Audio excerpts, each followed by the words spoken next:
Informasi dari RRI Manado, RRI Gorontalo, RRI Tahuna, dan RRI Talaut dalam Lintas Magota.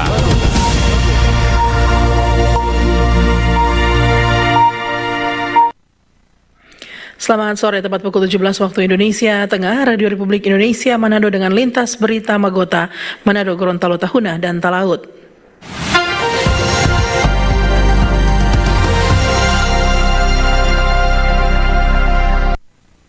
Lintas Berita Magota edisi Selasa 3 Februari 2026 selengkapnya bersama saya Priscila Balebu.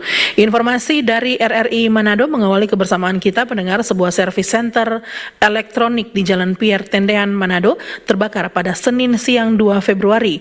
Api sempat padam sebelum kembali membesar dan memicu evakuasi karyawan. Samsung Service Center di kawasan pertokoan Jalan Pierre Tendean, Kecamatan Sario, Kota Manado, terbakar pada Senin siang 2 Februari 2026. Sebanyak 5 unit mobil pemadam kebakaran dikerahkan untuk memadamkan api. Komandan Peleton Bravo Dinas Pemadam Kebakaran Kota Manado, Meikri Ropah, mengatakan sempat kesulitan memadamkan api karena asap yang cukup tebal. Kesulitannya untuk itu akses masuk itu. Karena waktu kita masuk, asap sudah tebal. Proses pemadaman hitung juga dari torong sampai tadi itu sekitar 14:01. Jadi kita respon time itu 10 menit dari lokasi pos masing-masing. Dan kita langsung melakukan pemadaman itu pukul 14 lewat sedikit, 14 lewat 3. Sementara itu, manajer trainer Samsung Service Center Arurangga menyebut kebakaran diduga dipicu korsleting listrik di area aksesoris lantai bawah. Tadi pertama kali awalnya cuma korslet kecil. Pertama saya tadi kan lagi istirahat itu di sekitaran jam 2.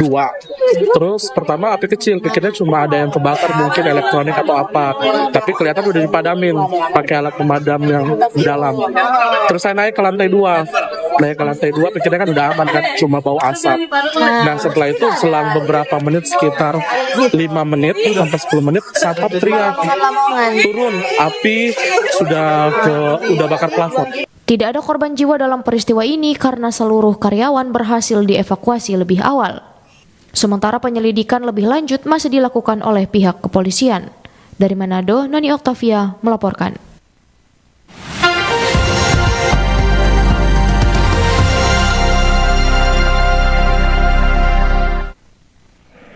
Dari RRI Manado kita beralih ke RRI Gorontalo. Operasi Keselamatan Otanaha tahun 2026 di seluruh wilayah Gorontalo resmi dimulai. Ratusan personel dikerahkan untuk menekan angka kecelakaan lalu lintas.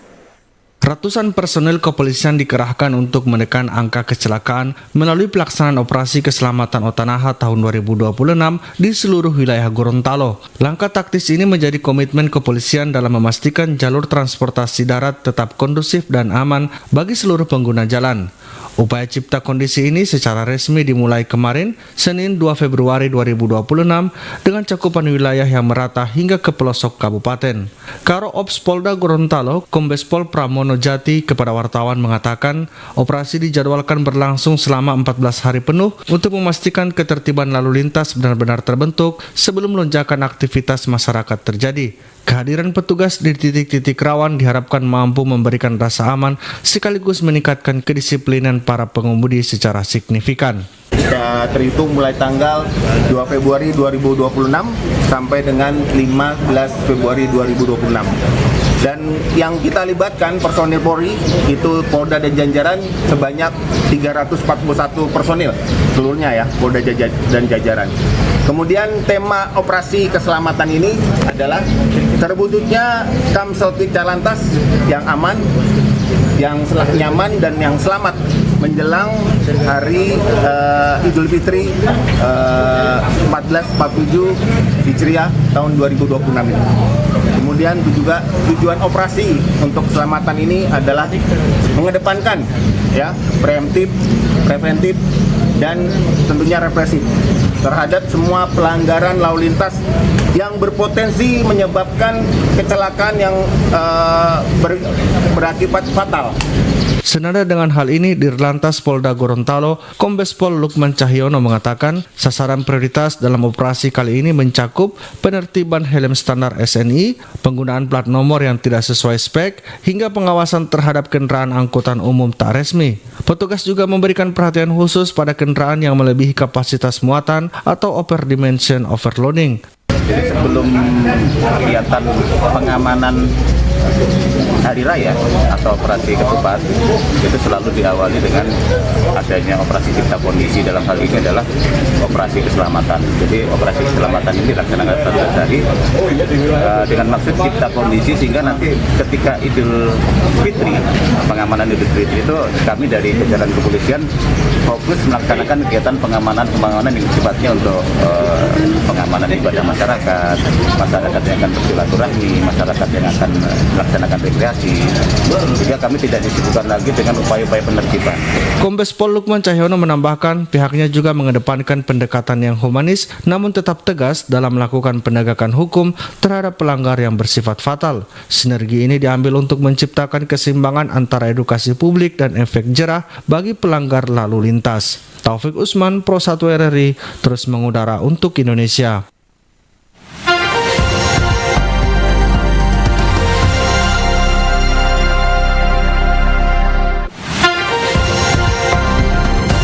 Lintas Magota, Manado, Gorontalo, Tahuna, dan Talaut.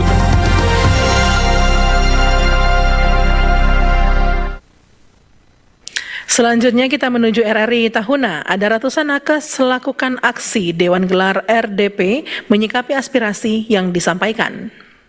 Rapat dengar pendapat RDP Dewan Perwakilan Rakyat Daerah yang digelar menyikapi aspirasi para tenaga kesehatan menyepakati 3 poin penting. Wakil Ketua 1 DPRD Sangihe Rizal Paul Makagansa menyatakan bahwa pembagian hak nakes 50 berbanding 50 tetap dijalankan seperti biasanya. Tuntutan soal penyetaraan tunjangan nakes, rumah sakit dan puskesmas juga disetujui dalam forum tersebut. DPP rumah sakit dan puskesmas itu disamakan, ya Pak Sekda, seperti itu tadi Pak ya.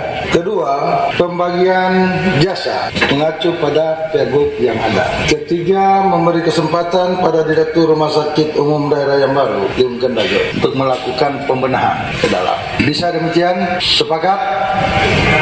Sepakat ya? Selain itu mengenai kebutuhan obat-obatan yang sering menjadi masalah diupayakan terpenuhi dengan melakukan pembenahan di lingkungan Rumah Sakit Liung Kendago Tahuna. Sementara itu salah satu pembicara aksi nakes Dr. Ronald Kongginawan, spesialis penyakit dalam mengatakan bahwa ini merupakan aksi spontan yang dilakukan. Menurutnya sebagai nakes di Sangihe sangat bersyukur aspirasi yang disampaikan dapat direspon pimpinan dan anggota DPRD. Apalagi Pemda yang dipimpin Sekretaris Daerah Kepulauan Sangihe Melangtor Heri Wolf juga sudah menyepakati hasil RDP yang dilaksanakan DPRD Sangihe. Kami sangat berterima kasih kepada pimpinan Dewan dan dari pemerintah yang telah membuat keputusan bahwa perjuangan kami yaitu TPP nakes perawat yang ada di rumah sakit dan yang ada di puskesmas tidak diturunkan, tapi malahan sama antara puskesmas dan rumah sakit. Kedua, pembagian jasa kami yaitu tetap tidak diturunkan juga, yaitu 50%. Jadi kami akan mengawal hasil keputusan dari pimpinan Dewan ini. 3 tuntutan nakes dalam aksi tersebut masing-masing menolak biaya perhitungan unit cost 100 juta rupiah dialihkan untuk pembelian obat. Jangan mengubah pembagian jasa pelayanan yang sudah disepakati intern dan telah dibahas di rapat Dewan. Poin yang ketiga, TPP para medis di Rumah Sakit Liung Kendago Tahuna harus sama dengan TPP para medis di puskesmas. Anton Lahaube melaporkan.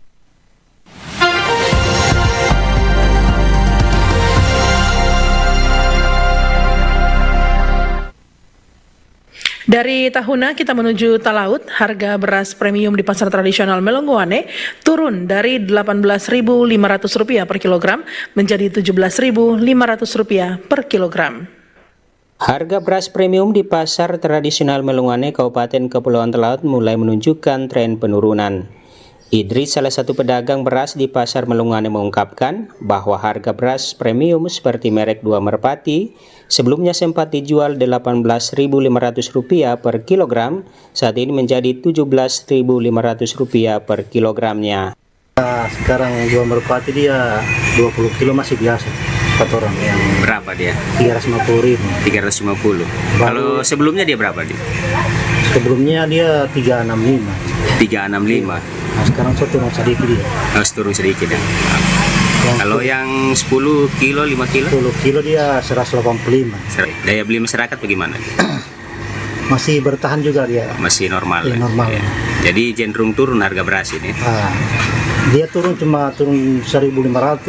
Sementara dalam kemasan ukuran 20 kg, harga 2 Merpati mencapai Rp365.000. Saat ini turun menjadi Rp350.000. Merek lain seperti Permata yang ukurannya 20 kg sebelumnya dijual Rp230.000. Saat ini turun menjadi Rp325.000. Dari Melungane, Kabupaten Kepulauan Talaut, Marsuki Mengero terus mengudara untuk Indonesia.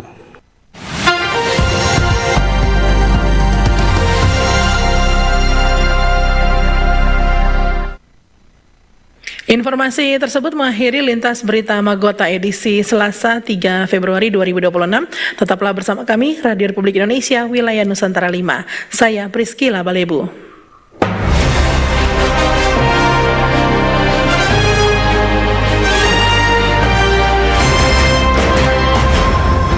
Demikian informasi dari RRI Manado, RRI Gorontalo, RRI Tahuna, dan RRI Talaut dalam lintas Magota.